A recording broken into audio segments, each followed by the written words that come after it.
डींगी भांगा गांव के ज्यादातर लोग मछली पकड़ के अपनी गुजारा करते थे। ये गांव दूसरे गांव से थोड़ा अलग है।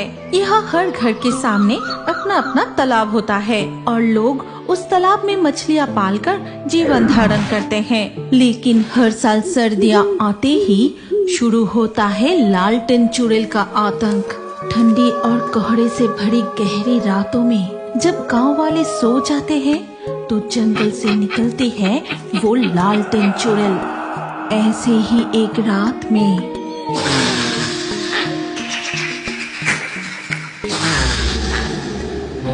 भाग्यवान, भाग्यवान, तुम सो गई क्या? सुनाई दे रहा है वो अजीब डरावनी आवाज। ऐसे गहरे रात में इतनी डरावनी आवाज कौन कर रहा है? मुझे बहुत डर लग रहा है।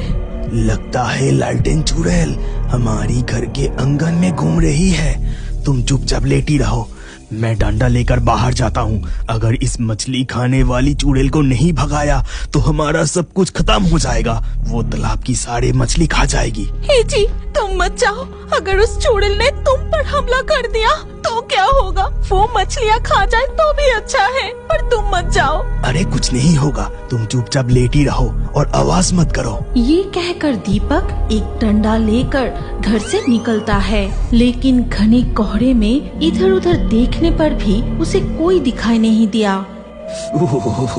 अरे बाप रे, कितनी ठंड है, लेकिन आसपास कोई दिखाई नहीं दे रहा।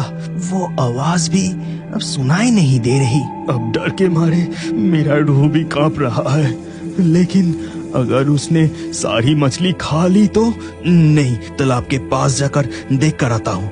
दीपक हिम्मत करके तालाब की ओर जाता है। घाट के पास खड़े होकर वो ध्यान से चारों तरफ देखता है, लेकिन दीपक को कोई दिखाई नहीं दिया।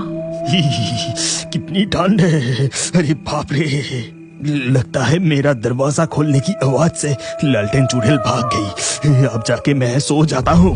ये कहकर दीपक जैसे ही घर के तरफ जाने लगा, तभी वो घने कोहरे में देखता है कि एक हल्की पीली रोशनी उसके घर से निकलकर तेजी से जंगल की तरफ जाते ही गायब हो गई।